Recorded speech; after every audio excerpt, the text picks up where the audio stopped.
Hoy a través de Nivel 1 vamos a conocer un poquito la historia del enigmático Hotel Edén en La Falda. Porque estuvimos con Juan Pablo, un historiador que sabe muchísimo acerca de este lugar. También es quien hace las visitas guiadas a todos los turistas o gente de Córdoba que simplemente va a conocer y saber un poquito acerca de todo lo que ha pasado en este monumento histórico que es el Hotel Edén.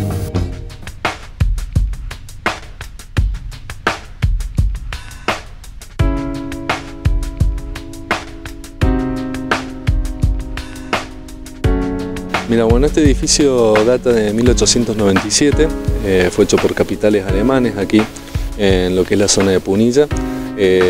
Cabe resaltar que lo que están todos acostumbrados a ver que existe hoy en la actualidad, digamos, las localidades que están en Valle de Punilla, muy poco lo hacían en aquel momento, ¿no?, cuando se hizo este hotel, ¿no?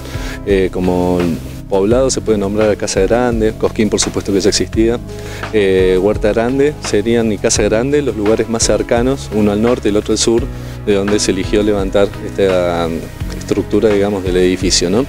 El edificio, como te comentaba, fue hecho por alemanes y esta estancia, que fue una estancia realmente anteriormente, había pertenecido a Juan Vialén Macé, al mismo hombre que hizo el dique San Roque, desde el año 1887 al año 1889. Él compró la estancia, la llamó La Zulema, en honor a su mujer, ¿no? Y después pasó sucesivas manos hasta llegar a manos de un oficial del ejército alemán llamado Roberto Balke, que había emigrado a la Argentina, que ya tenía experiencia hotelera junto a otros grupos de alemanes, la señora María Herbert Greuner, también el señor Juan Kurk, que fue cónsul de Suiza aquí en Córdoba, ¿no? Y ellos son los que deciden empezar con esta aventura hotelera, ¿no? Este edificio hoy en la actualidad es monumento histórico de la Municipalidad de La Falda, también es patrimonio histórico de interés provincial, y en primer lugar es monumento histórico municipal porque fue lo que dio origen a lo que hoy es la localidad de La Falda, ¿no? La Falda nunca hubiese existido sin que se haya levantado este hotel allá a fin del siglo XIX, ¿no? Por esa importancia, un monumento histórico aquí en la Municipalidad de La Falda. Y patrimonio histórico de interés provincial es porque fue el primer hotel destinado a la alta élite de aquel momento, del fin del siglo XIX, a todas esas familias poderosas de la Argentina que tenían miedo de contraer muchos, ¿no?, en aquel momento una enfermedad que causaba estragos, no en todo el mundo, sino en la Argentina también, que era la tuberculosis, ¿no? Y bueno, el clima de las sierras de Córdoba ya era considerado a nivel mundial como curativo y preventivo de males pulmonares. Muchos médicos les aconsejaban a familias de la aristocracia tener estadías de meses acá en estos tipos de lugares, en los cuales ellos fortalecían un poco más la salud y volvían más fuertes y sanos las grandes urbes donde ellos vivían, digamos, y bueno, eso fue lo que llevó el negocio de garantizarle la salud a todas esas familias ricas, digamos, de la Argentina de aquel momento, ¿no? Por citarte algunos ejemplos de familias que pasaron aquí por el edificio, se puede hablar de los Martínez de Oz, los Anchorena, los Bunge, los Blaquier, Montes de Oca, Peralta Ramos, los Torkins, los Gesell, los Stigman, entre algunas familias, ¿no? Muchos presidentes de Argentina, no tanto la mayoría, ¿no?, sino pero un poco menos del 50% desde el periodo de 1898-1945 pasaron por aquí, por las paredes de este edificio. No sé si las paredes hablaran las cosas que nos enteraríamos también, ¿no?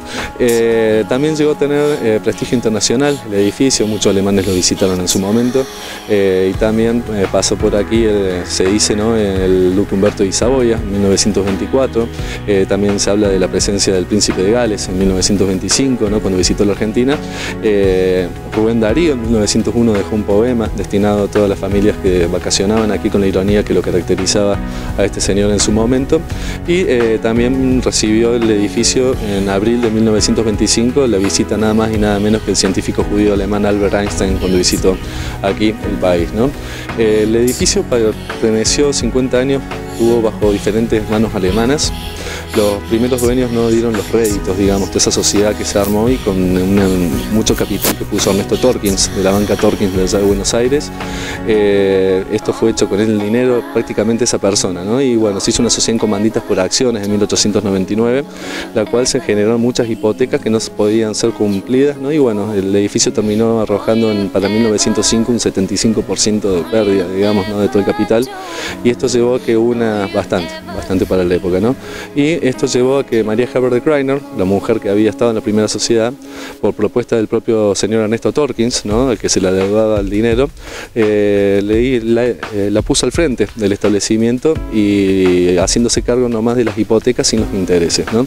Y bueno, la señora empezó a trabajar el hotel empezó a funcionar y en 1911 se convirtió en la única dueña, le terminó hasta el último centavo, digamos, ¿no?, al señor Ernesto Torkins. Y bueno, a partir de ese momento esa señora ya era grande y su mayor anhelo era volver a Alemania, ¿no? Y bueno, esto lo llevó a vender la propiedad a dos hermanos alemanes llamados Walter y Bruno Eichhorn, dos hermanos prácticamente, como diríamos acá, bastante aventureros por lo que hicieron, porque se arriesgaron a comprar el hotel por un total de 450.000 pesos de la época, más los respectivos intereses. ¿Por qué intereses? Porque ellos adquieren con 20.000 pesos en efectivo que le prestó un amigo, digamos, ¿no? O sea, y el resto eran todos documentos a pagar a corto, mediano, a largo plazo, ¿no? Entonces esperaron su primera temporada estival y ahí ellos cuando se dan cuenta que las primeras ganancias iba a ser imposible contra la deuda de la señora María de Kreiner, ¿no?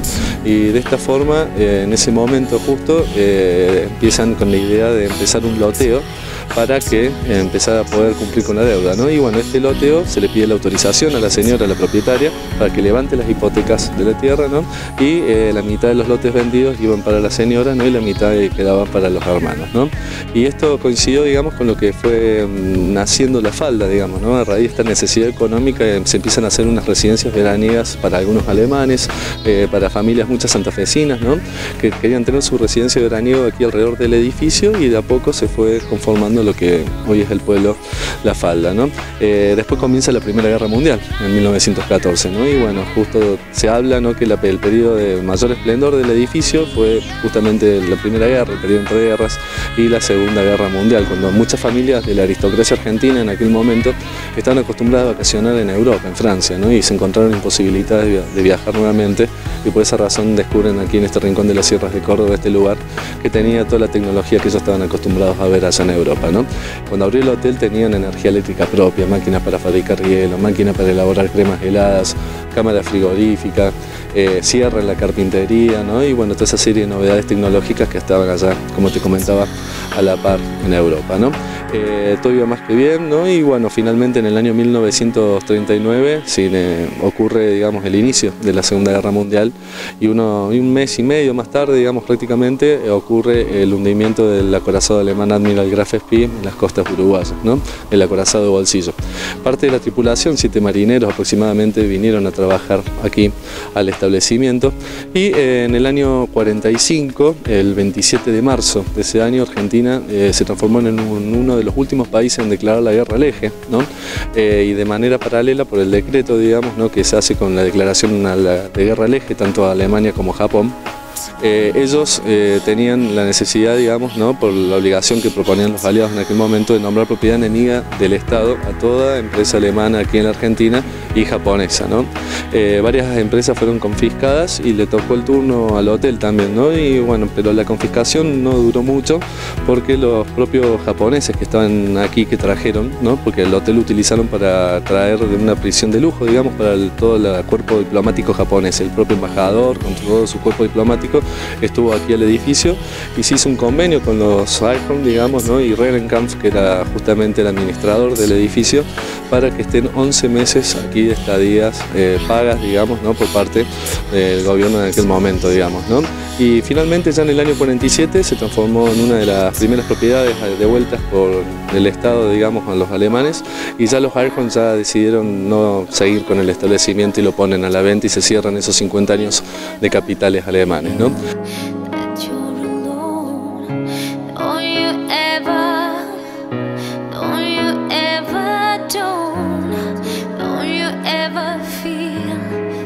En el próximo programa seguimos disfrutando de esta interesante nota.